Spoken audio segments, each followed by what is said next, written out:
Bonjour à tous, nous continuons cette belle aventure de ce mois de mars où nous célébrons la femme. Aujourd'hui dans ce numéro, je reçois pour vous Sanvi Shalom, une dame qui déjà très jeune a su nourrir une certaine passion pour l'esthétique et aujourd'hui elle est devenue une référence dans ce domaine. Grâce à sa persévérance et à sa détermination, elle a pu ouvrir son institut de beauté Shalom Beauty Lounge où d'ailleurs elle nous a reçus.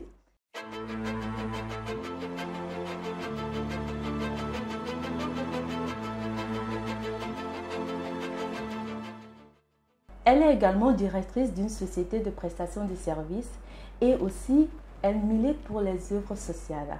Bonjour Shalom. Bonjour. Je suis toute pétillante. Merci. Eh bien, c'est normal quelque part parce que tu rends beau, tu rends belle les gens. Ah oui, je fais de mon mieux, je veux dire. Alors, merci d'avoir accepté notre invitation et merci de nous avoir reçus dans ton institut. Je t'en prie, merci beaucoup à vous aussi pour tout ce que vous faites pour nous les entrepreneurs. Vraiment que Dieu vous bénisse et force à vous. Amen. Merci beaucoup. Et qu'est-ce qui t'a donné envie de te lancer dans ce métier? Quelle esthétique? Parce qu'au départ, on sait que tu n'avais pas ça dans tes rêves. Tu ne rêvais pas de devenir esthéticienne. Bon, c'est vrai qu'au départ, franchement, je n'ai jamais rêvé de devenir esthéticienne. Mais c'est venu comme ça. Naturellement. Naturellement, parce que je me rappelle bien, c'était en 2006. J'étais avec ma mère à Cotonou et puis le pourquoi, je ne sais pas, mais je disais à ma mère que je ne voulais plus continuer mes études. Elle dit quoi? J'étais en classe de terminale. Elle me dit mais non, pourquoi et tout. Bon, j'ai dit je veux m'arrêter là, je veux plus y aller. Mais elle n'a pas accepté. Et connaissant mon père, ça n'allait pas être du tout facile. Ouais. Et sur un coup de tête, j'ai dit à ma mère même la tati malo. Carrément. Je suis partie, carrément. Je ne savais même pas d'où m'était venue cette force de dire cette phrase parce que ma mère, c'était vraiment une dame de fer. Paix à son âme. Et cette année-là, j'ai travaillé très bien en classe et tout. Mais arrivé à l'examen, j'ai échoué avec demi-point. Waouh! Et c'était vraiment quelque chose de... Ça m'a beaucoup marqué. Je dis, ah, ce qu'on dit souvent de notre bouche... ça arrive. Ça arrive. Ouais. Et quand j'avais pris mon bulletin, j'ai vu qu'il manquait que 0, quelque chose. Et cette année-là, j'avais pris la dispense pour le sport. Donc, je n'avais même pas de chance de pouvoir me rattraper au sport parce que c'était à Cotonou et là-bas, c'est quand vous passez à l'écrit, on voit que peut-être il reste un point ou demi-point que on vous met sur le sport et puis bon, pour voir si on pourra récupérer des points. Voilà, vous compensez. Mais là, moi, j'étais dispensée, donc on ne pouvait pas me donner cette chance. Donc, j'étais rentrée à Lomé parce que là, ma mère suivait un traitement là-bas, c'est pourquoi j'étais là-bas avec elle. Donc, j'étais rentrée à Lomé avec elle. Elle m'avait dit, tu vas continuer. J'ai dit non, je ne vais pas continuer. J'étais décidée en fait. Oui, je vais faire l'esthétique. Et entre-temps, mon papa était décédé. En novembre 2006, mon papa est décédé. Donc, je me suis dit, peut-être c'était une petite chance que j'avais parce que quand on est entre deux personnes qui sont très fortes, c'est vraiment difficile. Mais quand c'est une personne, on essaie d'amadouer un peu.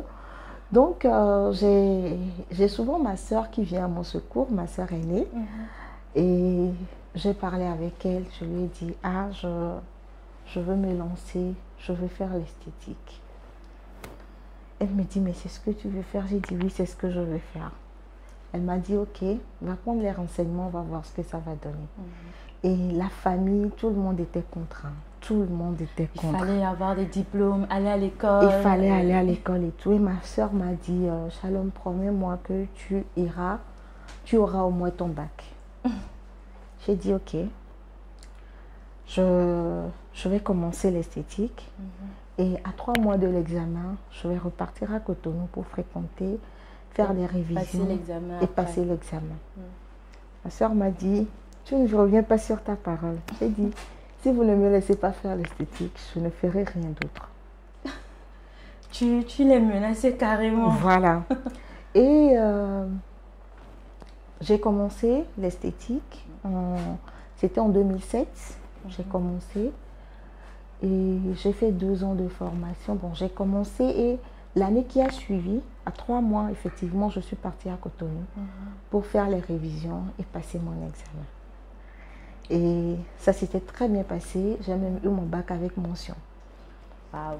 Et là, je n'ai fréquenté que 3 mois et ça s'est très bien passé. Donc, de retour, il y avait eu certaines pressions, des gens qui me disaient, ah, maintenant que tu as le bac, il faut continuer, il faut faire ceci. J'ai dit, ok. Premièrement, j'ai voulu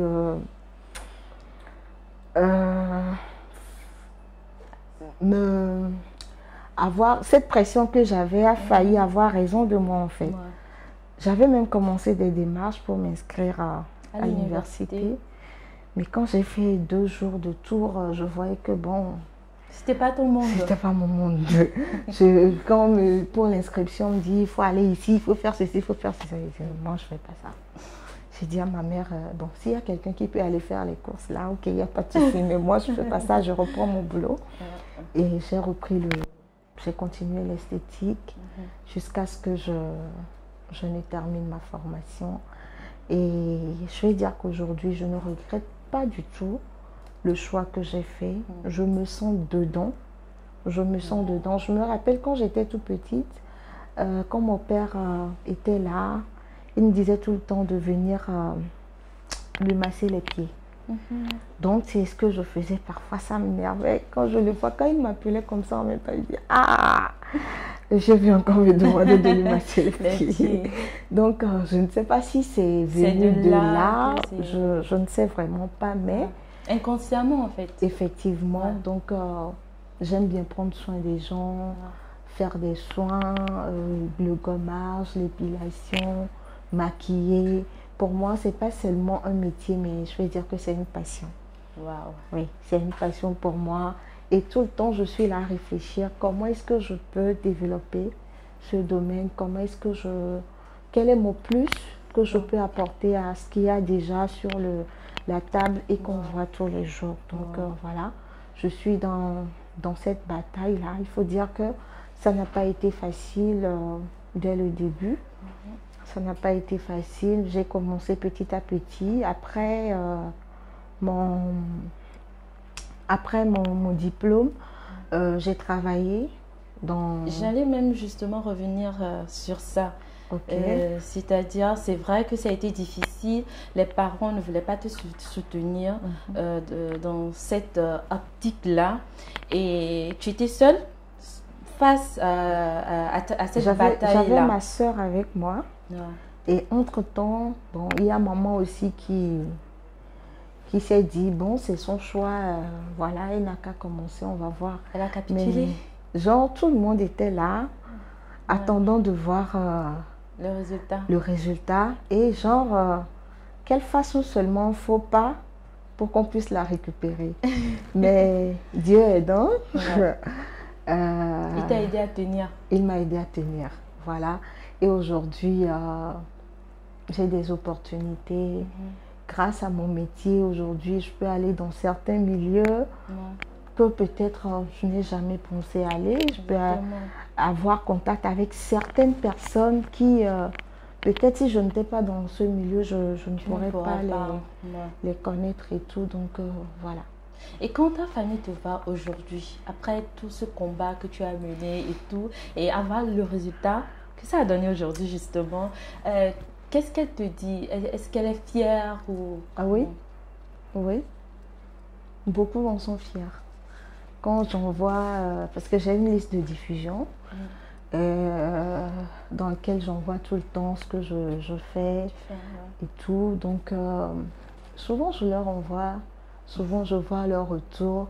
En fait, leur opposition, ce n'était pas du tout de mauvaises intentions, non, mais c'est qu'ils avaient peur. Ils avaient peur parce que notre domaine, c'est un domaine qui est un peu risquant, que des gens voient, quand tu dis quelque part, je suis esthéticienne, des gens te voient comme, bon, une fille, bon, facile, voilà, une fille facile et tout, alors que c'est pas ça. Peut-être il y a des gens qui choisissent le métier d'esthétique parce que je n'ai pas été à l'école pendant longtemps et tout, donc bon, je vais aller faire l'esthétique pour... sur un coup de tête comme ça. Voilà, mais chacun a sa particularité en fait. Exactement. Chacun a sa particularité. J'ai la mienne, et parce que même après mon bac, même après mon diplôme, j'ai fait des formations en marketing, j'ai fait des formations en commerce international et tout. Et je n'arrête pas aujourd'hui d'apprendre, de toujours me former pour me perfectionner. Donc voilà, et aujourd'hui... eux tous, ils sont contents. Personne ne me dit plus pourquoi tu as fait ce choix et tout. Exactement. Et justement, quelles sont les qualités d'une bonne esthéticienne? Est-ce qu'il faut être jolie? Il faut avoir de très belles mains? Ou bien il faut avoir un certain diplôme? Je dirais que il faut avoir une bonne base. Oui. Il faut avoir une bonne base et aimer ce qu'on fait. C'est important. Oui, il faut aimer ce qu'on fait. Par exemple, si je n'aime pas maquiller quelqu'un, être sur quelqu'un pendant 1 heure pour maquiller cette personne, ça va paraître une éternité. Mais quand tu as ce désir-là, cette passion-là, et puis toi-même, tu imagines le résultat que tu auras à la fin. Là, tu es dedans. Parfois même, ce que tu vas faire en 1 heure, parfois tu te surprends à le faire en 2 heures et tout. Donc, il y a un peu ça. Il faut être toujours, il faut avoir un grand cœur, être souriante. Parce que tu prends soin des gens et on dit un esprit sain dans un corps sain. On s'occupe du corps, oui, mais c'est pas seulement du corps, c'est de l'esprit aussi. Parce que quelqu'un qui vient chez toi, qui se sent vraiment relaxé, qui voyage dans tes mains, c'est que tu lui procures un certain bien-être, un certain confort, qui fait que la personne se sent beaucoup mieux. Donc, il faut que l'esthéticienne ait une bonne base, ait un bon cœur, un grand cœur, soit accueillante, souriante. Parce que vous ne pourrez pas être colérique et vous dire esthéticienne. Même par exemple, en massant quelqu'un, vous n'allez que lui transmettre des énergies négatives. Donc voilà. Et quelles ont été les étapes par lesquelles tu es passée avant de pouvoir instaurer aujourd'hui ton institut de beauté? Bon. Parce que c'est vrai, certes que les débuts n'ont pas été faciles du tout. Oui, il faut dire que quand j'avais terminé, j'étais parmi l'une des meilleures élèves de mon école d'esthétique. J'ai été formée à IFEAL chez Madame Baka. Et j'étais parmi ces meilleurs élèves.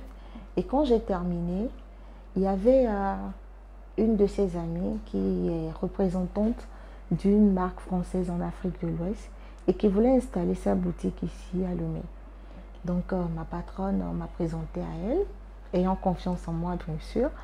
Elle m'a présenté à elle et c'était une fusion entre la dame et moi. Elle a créé la boutique, j'étais la gérante. Je suis restée là-bas pendant 2 ans. J'ai géré la boutique et tout. Après, bon, il a fallu que la boutique ferme parce que à l'époque, les produits, c'était de très bons produits c'était des produits de très bonne qualité, mais des produits cosmétiques? Des produits cosmétiques à base de plantes. D'accord. Voilà, qui étaient de très bonne qualité et le prix aussi Était un peu salé. Était un peu salé. Donc voilà, ça a fait que ça n'a pas trop marché ici. Donc après, on a dû fermer. Donc quand on a fermé, parce que là-bas, j'avais dit à ma patronne, on faisait des soins et tout. Donc ma patronne m'a laissé tout le matériel qu'on utilisait pour travailler. Oui. Et donc j'avais le matériel, j'avais un petit endroit à la maison où je travaillais. Mais bon, à ces débuts comme ça, c'est pas tout le monde qui va venir. Exactement. Et tout. Donc j'avais moi-même un sac de Bafana avec lequel je me promenais, on m'appelait. Il y avait des amis qui aussi me recommandaient pour des gens. Ah voilà, j'ai tel ami ou bien j'ai telle soeur ou bien j'ai telle cousine qui est esthéticienne. Si tu as besoin de soins. C'était une sorte de publicité de bouche à oreille. Effectivement, donc j'y allais, je faisais le travail comme cela se doit et tout. Et petit à petit, j'ai évolué comme ça. Du Bafana, je suis allée à une valisette. De la valisette, voilà, je suis allée à un petit endroit où je travaillais. Aujourd'hui, je vais dire que c'est mon 3e salon, parce que j'ai commencé avec une petite boutique à la maison. Après, j'avais un peu de clientèle, donc j'ai grandi un peu, j'ai changé d'espace. Après, j'ai vu que bon, j'avais encore des clients, donc ça prend. Et je me suis encore déplacée dans un autre lieu. Donc, petit à petit, je ne vais pas dire aujourd'hui que je suis déjà arrivée, non. Je ne suis même pas un centième de mon chemin parce qu'il faut dire que je suis très ambitieuse, je vois très loin et j'irai très loin par la grâce de Dieu, que Dieu me prête vie. Et voilà, je suis sur le chemin, je suis en train de marcher et je vais dire que je ne marche pas seule, je marche surtout avec Dieu parce que lui seul peut inspirer à tout moment, lui seul peut ouvrir des voies, lui seul peut débloquer ce que l'être humain ne peut pas débloquer. Durant ton parcours, est-ce qu'il t'est déjà arrivé d'abandonner, de jeter l'éponge, vu que c'était très compliqué? Si je dis non, ce serait mentir. Plusieurs fois, ça m'a traversé l'esprit. Il y a eu un moment même, je dirais un moment de pause où j'ai dû travailler dans une entreprise. Il y a un moment où j'avais fait mon CV, j'ai cherché du boulot et tout parce que bon, ce n'était pas trop ça. C'était compliqué, c'était compliqué, effectivement, parce que vous savez, pour que le client te fasse confiance et tout, il faut être à un certain niveau. Il faut être en mesure de faire certaines choses, quoi, voilà. Et seul, ce n'était pas vraiment ça. Donc, j'ai cherché du boulot et tout, mais parfois, quand on va quelque part, le salaire qu'on te propose, tu vois que voilà, tu fais le calcul, si je fais peut-être 3 pédicures ou 5 pédicures ou 10 pédicures, j'aurai déjà ça. Donc voilà. Donc ça m'a pris des fois, mais il faut dire que je suis quelqu'un, je n'abandonne pas vite aussi. Je persévère beaucoup. Et puis ça finit par payer parce que il faut dire que j'ai la volonté. Et quand on a la volonté de faire quelque chose, c'est pas facile de s'arrêter à mi-chemin. On te sait aussi très engagé dans le développement de la gente féminine, surtout avec ton projet Shalom Modest Show. Pourquoi une telle initiative? Bon, il faut dire que Shalom Modest Show a vu le jour en 2017 et c'était à la suite du décès de ma mère. Comme je l'avais dit, ma mère c'est une grande dame, une dame de fer. Et quand elle était partie, j'ai vu beaucoup de qualités de cette dame-là, mais qui était restée dans l'ombre. Voilà, jusqu'à ce qu'elle ne décède. Par exemple, ma maman, elle était la première dame à faire du piment noir ici au Togo. Oui. Quand il y avait Zénith, Goïscore, Pirogue et tout, maman était la première et on commandait ce piment noir ici à Lomé, à Cotonou et tout. Donc, elle le faisait, mettait dans les supermarchés avant qu'après, à un certain moment, tout le monde faisait effectivement. Et à part ça, elle faisait beaucoup de choses, mais c'était resté dans l'ombre. Donc, après son décès, je m'étais dit, mais pourquoi ne pas rendre hommage à cette dame-là qui ont des idées, qui prennent des initiatives et tout. Donc, c'est là que j'ai organisé le Shalom Moda Show pour faire valoir le savoir-faire de la femme. D'accord. Et il y avait eu des expositions, il y avait eu une soirée en l'honneur des mères, il y avait eu des formations. Donc, voilà, et il y a le côté social qui est de venir en aide à certaines mamans, surtout des mères célibataires sans grands moyens. Voilà, donc c'était pour promouvoir le savoir-faire de la femme, parce que la femme, elle a beaucoup de talent. Exactement. Parce que la femme, quand on dit la femme a le don de multiplier. On a le don de multiplier. Oui, effectivement, on a le don de multiplier. Et souvent, on dit ce que femme veut, Dieu veut. Ouais. Quand la femme a quelque chose à cœur et se dit qu'elle va le faire, c'est qu'elle le fait et elle réussit. Et aujourd'hui, nous allons voir comment l'évolution de la femme dans la société. Avant, il n'y avait pas des femmes ministres, avant, il n'y avait pas des femmes députées. Aujourd'hui, même dans certains pays, il y a même des femmes qui dirigent l'État, qui dirigent le pays. Ouais. Donc, c'est beaucoup de choses. Quand moi, je vois des femmes prendre la parole, c'est que toute femme a un talent, toute femme a un potentiel qu'elle doit mettre à la lumière, qu'elle doit mettre en avant. En avant, effectivement, qu'elle doit mettre devant tout le monde pour qu'on sache qu'elle l'a. Donc, c'est pour révéler tout cela. Les talents cachés. Les talents cachés de la femme et tout, que j'ai organisé le Shalom Moda Show. En tout cas, c'est un très bon concept. Oui, effectivement. C'est un très bon concept. C'est vrai que depuis que Covid a fait éruption, on n'a plus organisé en tant que tel le Shalom Moda Show, mais il ne faut pas dire que c'est éradiqué, non.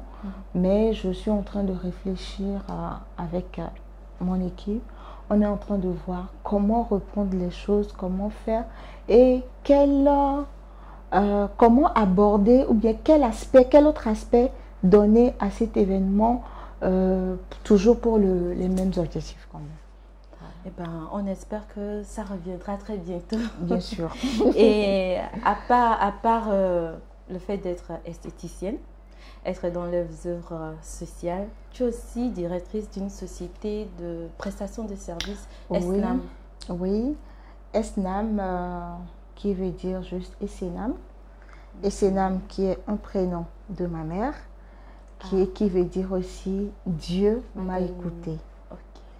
Voilà, donc oui, ESNAM est une société de prestation de services.